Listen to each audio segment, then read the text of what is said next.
सामने आने वाली है। चलिए आगे बढ़ते हैं और बात महाराष्ट्र की करते हैं, जहां पर थोड़ी देर में कैबिनेट की बैठक होने वाली है और कहा यह जा रहा है कि इसमें जो महत्वपूर्ण खबर सामने आ रही है, मुंबई में देखिए एनसीपी दफ्तर में हंगामा हुआ है। इन सब के बीच देखिए कैबिनेट की बैठक होनी है, लेकिन इन सब के बीच एनसीपी दफ्तर में हंगामा हो गया है। ये महत्वपूर्ण जानकारी देखिए, एनसीपी को लेकर सियासी खींचतान क्योंकि लगातार जारी है और अब जानकारी ये सामने आ रही है कि अजीत पवार गुट के नए दफ्तर में हंगामा हुआ है। और पंकज हमारे सहयोगी ज्यादा जानकारी के लिए हमारे साथ जुड़े हुए हैं। पंकज, क्या जानकारी मिल पा रही है? ये हंगामा क्यों बरपा है? नए ऑफिस में ये हंगामा हुआ है?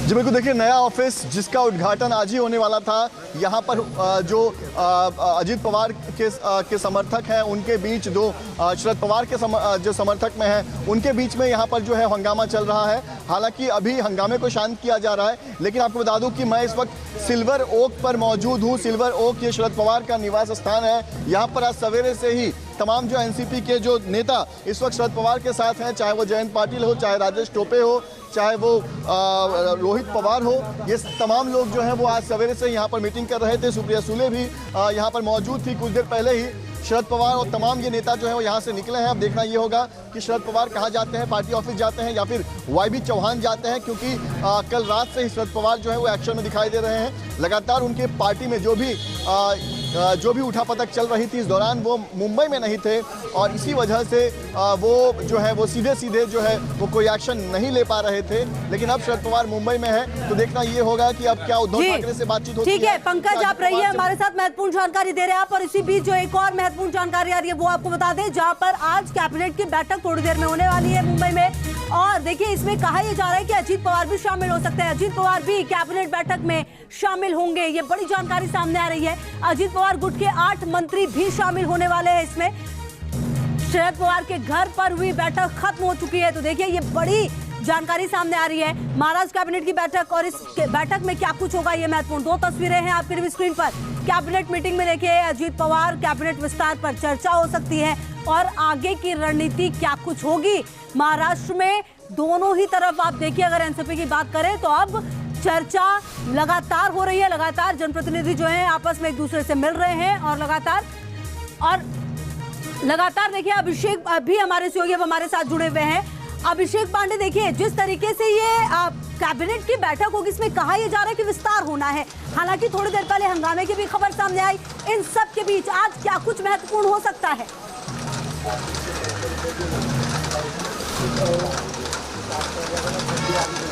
देखिए आज अगर बात करें तो आज पहली बार नए मंत्री कैबिनेट मीटिंग में शामिल हो गए हैं। कैबिनेट मीटिंग शुरू हो चुकी है। हालांकि अभी नए मंत्रियों को पोर्टफोलियो नहीं मिला है, लेकिन कैबिनेट की मीटिंग शुरू हो चुकी है। सभी नए मंत्री अजीत पवार के साथ वो पहले मंत्रालय गए। वहां पर नीचे जितने भी फ़ोटोज़ रखे हैं महापुरुषों के, जितने भी अलग अलग फ़ोटोज़ हैं, उन सब पर माल्यार्पण अर्पण करने के बाद फिर वो कैबिनेट मीटिंग में पहुंचे हैं। वहीं दूसरी तरफ आज नए एनसीपी के कार्यालय का उद्घाटन होना है। हालांकि वो चाबी लेकर के एक दूसरा जो कर्मचारी था वो चला गया, चाबी नहीं थी। उसके बाद वहाँ हंगामा गया और एनसीपी के लोगों ने दफ्तर तोड़ा, दफ्तर का दरवाज़ा तोड़ करके अंदर घुसे और वो अपने कब्जे में लिया। और तीसरी महत्वपूर्ण चीज़ है कि शिवसेना गुट एक तरफ वो फिर से सुप्रीम कोर्ट गया है, उद्धव ठाकरे गुट, और कह रहा है कि जल्दी से जल्दी इस पर निर्णय होना चाहिए जो 16 अपात्र विधायक हैं।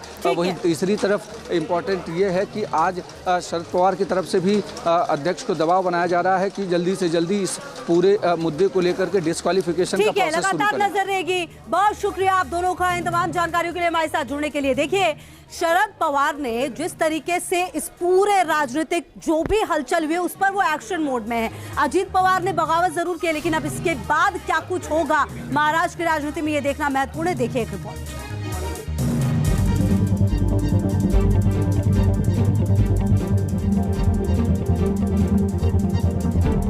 नाराजी इन्हें कुछ साथियों ने कुछ किया वो ठीक नहीं, मगर इसके लिए देश विदेश मन में रख कर मैं कभी राजनीति करता नहीं हूँ।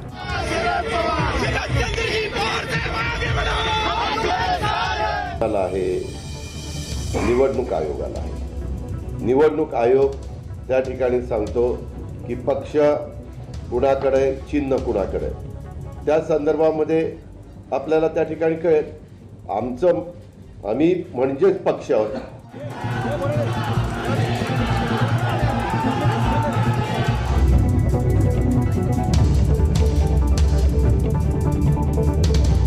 और दूसरी बात है कि स्ट्रेंथ कभी कम हो जाती है, कभी चुने हुए साथी छोड़ जाते हैं.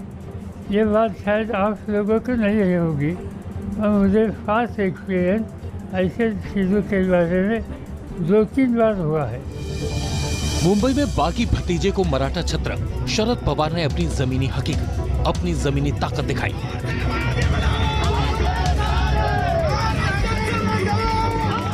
और पक्के यकीन के साथ अपना पावर भी दिखा दिया. 24 घंटे के अंदर अजित पवार और उनके कैंप पर ताबड़तोड़ एक्शन आपको बताएं. उससे पहले देखिए कैसे बगावत की घड़ी 24 घंटे में ही घूमने लगी. शरद पवार जब सतारा में अपने गुरु यशवंत राव चौहान को नमन करने पहुंचे थे तो उनके साथ अगली सीट पर एनसीपी सांसद अमोल कोल्हे भी नजर आए, जो 24 घंटे पहले अजित पवार की ताजपोशी के वक्त राजभवन में भी मौजूद थे और अजित कैंप में बड़ा चेहरा बन गए थे. लेकिन 24 घंटे के भीतर एनसीपी के विधायक का हृदय परिवर्तन हो गया और वो अपने गुरु शरद भाऊ की शरण में लौट आए. दिल दिमाग में जंग वाला ट्वीट कर एनसीपी के सांसद ने अपने इरादे भी जाहिर कर दिए कि वो दिल से किसके साथ जुड़े हैं. 24 घंटे में ही शरद पवार की शरण में वापस आने वाले अमोद कोल्हे अकेले नहीं हैं, बल्कि संदीप क्षीरसागर और मकरंद पाटिल भी लौट आए और शरद पवार के साथ सतारा में कार्यक्रम में शामिल हुए.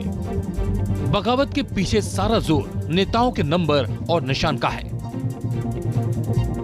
अजित पवार ने 40 विधायक और 3 सांसदों के समर्थन का दावा किया है और पार्टी सिंबल पर दावेदारी ठोकी है. इसी के तहत जिला यूनिट के अध्यक्षों को बदलने की तैयारी भी शुरू कर दी गई थी ताकि दल बदल कानून की आंच से बचा जा सके.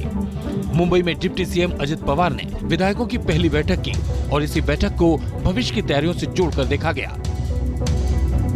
इधर अजित पवार ने पत्ते बिछाने शुरू कर दिए और एनसीपी लीडरशिप भी खुलकर सामने आ गई. पहली बार एनसीपी ने अजित पवार समेत 9 विधायकों को बाहर का रास्ता दिखा दिया. सांसद और पूर्व केंद्रीय मंत्री प्रफुल्ल पटेल और सुनील तटकरे को भी बर्खास्त कर दिया गया.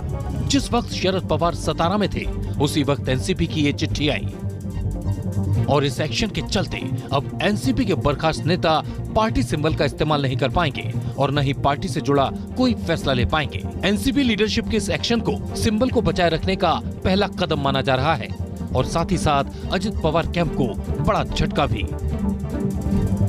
शह और मात के इस खेल में फिलहाल शरद पवार ने पार्टी सिंबल पर उठने वाले तूफान को शांत करा लिया और अब बारी उस डैमेज कंट्रोल की है जिसमें राजनीति के चाणक्य शरद पवार ये दावा करते हैं. शरद पवार का इमोशनल कार्ड और पार्टी का ताबड़तोड़ एक्शन जिससे ये मैसेज देने की कोशिश की जा रही है कि बगावत के खेल में शरद पवार की कोई भूमिका नहीं है. पवार ने कुछ नहीं किया, सिर्फ एक रैली में चले गए, सिर्फ एक अपने गुरु को चौहान को श्रद्धा सुमन अर्पित करने चले गए गुरु पूर्णिमा के दिन. और जो भीड़ आई है उसको देख के अजीत पवार के साथ जाने वालों के पसीने छूट गए. बल्कि मुझे लगता है आने वाले दिनों में ये 9 है वो भी कुछ वापस आ सकते हैं. तो इसलिए पवार को ये मालूम है कि मास सबसे बड़ी ताकत होती है. अगर एक तरफ केंद्र में देश में मोदी को मास लीडर कहा जाता है तो महाराष्ट्र में शरद पवार भी मास लीडर हैं. लिहाजा शरद पवार को आंच नहीं आएगी और शरद पवार फिर बाउंस बैक कर सकते हैं. कुल मिलाकर चाचा बनाम भतीजे की जंग उस फ्रंट पर आकर थम गई है जिसमें अभी कई ट्विस्ट बाकी हैं. Team news nation. और चलिए इसी रिपोर्ट के साथ रुक रहे बहुत छोटे से ब्रेक के लिए, आप रहिए हमारे साथ.